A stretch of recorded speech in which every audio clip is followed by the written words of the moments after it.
These works I am sure many of you have heard of, and may even be able to sing along to, such as All Things Bright and Beautiful.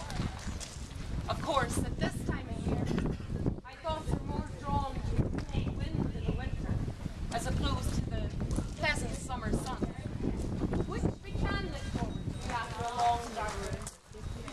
Once again, we're able to see each little flower that opens and each little bird that sings. But of course, with winter and Christmas approaching, my thoughts are drawn to a great contemporary of mine, Charles Dickens' although not the kind of Christmas carol I would be known for, still has many great morals to teach us. It's kind, it's generous, and have charity towards our fellow man. As I walked through the churchyard earlier, the oldest churchyard, Presbyterian churchyard in Ireland, my thoughts are drawn to those characters from our past who have inspired great Christian charity amongst the Ulster Scots community. Right, Dragoneers, up your posts. Good afternoon. Good afternoon. Help me, please. I'm looking for the road to Ramelton. Why, certainly, sir, but you are strangely attired. So I see. You must forgive me. Let me introduce myself. I am Reverend Francis McKemmy. I was born in Ramelton in 1658. I studied at Glasgow, but then I set sail for America. I established the first Presbyterian community in 1684 in Maryland. But I suppose what I am most remembered for was when I was tried in court in New York for preaching without a license. I was still held liable for the cost of my defense, although I was acquitted. Because of the injustice of this, the legislation was changed so that an innocent man would never bear the cost of his own defense again. Where are my manners? Who might you be? Well, a hymn writer and good servant like yourself, Reverend McKenny. I see where I am now. This is Monrea. I did not recognize it because of the house, but the landscape and, well, the church is very different, but it was so young when I was here before, but still unmistakable. I know where I am. I must away. Ramelton bids me hurry. I suppose if I hadn't been home in almost 350 years, I might be a little impatient to be off myself. A ghost of Christmas past, no doubt. And a famous Ulster Scot who was part of the first mass migration to America from these shores in the 18th century. Of course, he was a great man. And the Ulster Scots, they blazed the trail to settle in America. You know, and they set up home there, and many were to follow, which was a wonderful thing. A wonderful man. And a wonderful man for us to meet today. I wonder who else we may meet on our travels. And who's this? The Reverend Boyd. William Boyd. This is the first man who organised the first mass migration of Presbyterians in 1718. He came from McCosker here to Korea. And it was later returned to Ireland to be one of the longest serving ministers at Monrea Presbyterian Church, and he is buried nearby in Burgoyne College Church. Reverend Boyd. Good afternoon. How are you, sir? I am very well, and yourself? I am very well, sir. I believe you presented a petition to Governor Shute of Massachusetts, later to be known as the Petition of Ulsterman, which led to the departure of 500 Presbyterians from Coleraine in 1718. That is correct. Would you be so kind as to read us your petition? It just so happens that I happen to have it upon my person this very day. Why, wonderful, sir. And I will be delighted to read you a bit from it. I have it here. this is what the petition said. We whose names are underwritten, inhabitants of ye north of Ireland, do in our names and the names of many others, our neighbours, gentlemen, ministers, farmers, tradesmen, commissionate and appoint our trusty and well-loved friend, the Reverend William Boyd. That's me.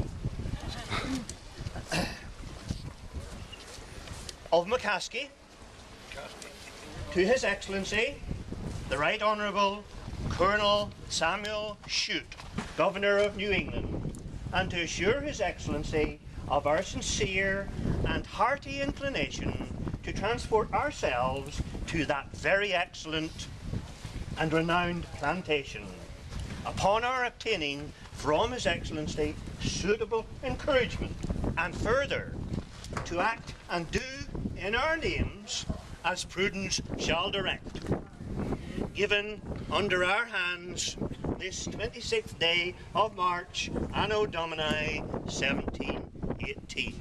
This is the petition of Ulster-men, which can now be seen in the rooms of the New Hampshire Society in Concord, New Hampshire.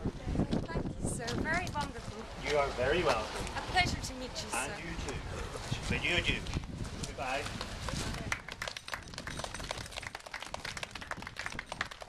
A more recent ghost of Christmas past, and one a little closer to home. I wonder who else we might meet here today. But of course, I am very glad to join you here today for this Christmas celebration. And I must say, I'm looking forward to the toy show and puppet show later on, as I have a particular interest in children. In fact, one of my first publications was Hymn for Little Children. And this was a means for young people to learn about the Apostles' Creed of the Church. All things bright and beautiful explain that God created all things. Once in royal David City, explained who Jesus was and where He was born. And the crucifixion was explained in one of my most famous hymns. There is a green hill far away. Well, listen to me, I'm sure that it must be. Hello? It certainly is. Mrs. Alexander, I am just charmed to make your acquaintance. You have me at a disadvantage, sir. Oh, I apologize, but I just had to come here today and show you the appreciation for all your beautiful hymns and poetry that you were responsible for. Oh, mercy. Sir? Anything. Madam, anything. Simply ask and I shall command it to be done. Well, simply your name, sir. Of course. I must apologize. I, ma'am, am Samuel Langhorne Clemens, or more popularly to those who actually read my poor fiction, Mark Twain.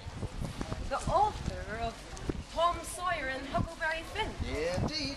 And here I am, back in the land of my forefathers, in the land of the Ulster Scots. Well, indeed it is, sir.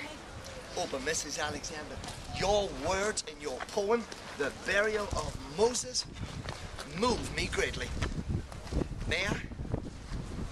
Why, of course. By Nebos' lonely mountain, on the side of Jordan's wave, in a vale in the land of Moab, there lies a lonely grave. And no man knows the sepulchre, and no man saw it ere. For the angels of God upturned the sod and laid the dead man there. And had he not high honor, the hillside for a pall, to lie in state, while angels wait with stars for tapers tall. And the dark rock pines like tossing plumes over his beard away. And God's own hand in that lonely land to lay him in the grave. Wonderful. Mrs. Alexander, just wonderful, although I am sure I did not do it justice. Well, sir, I am quite taken back by your passion for my work. I was just so happy to come here and meet you today and touch the hand that penned such wonderful work. Well, did you know, Mr. Twain, that there will be a recital of some of my hymns later on in the day? I certainly did not. Perhaps you would like to accompany me to the recital. Mrs. Alexander, I will be delighted. Well, it is in the church just across the way at 2 p.m. Well, perhaps maybe we could walk for a while and talk further of your work. Oh, that would be wonderful, sir. Ladies and gentlemen, it was a pleasure to meet you all. I bid you farewell.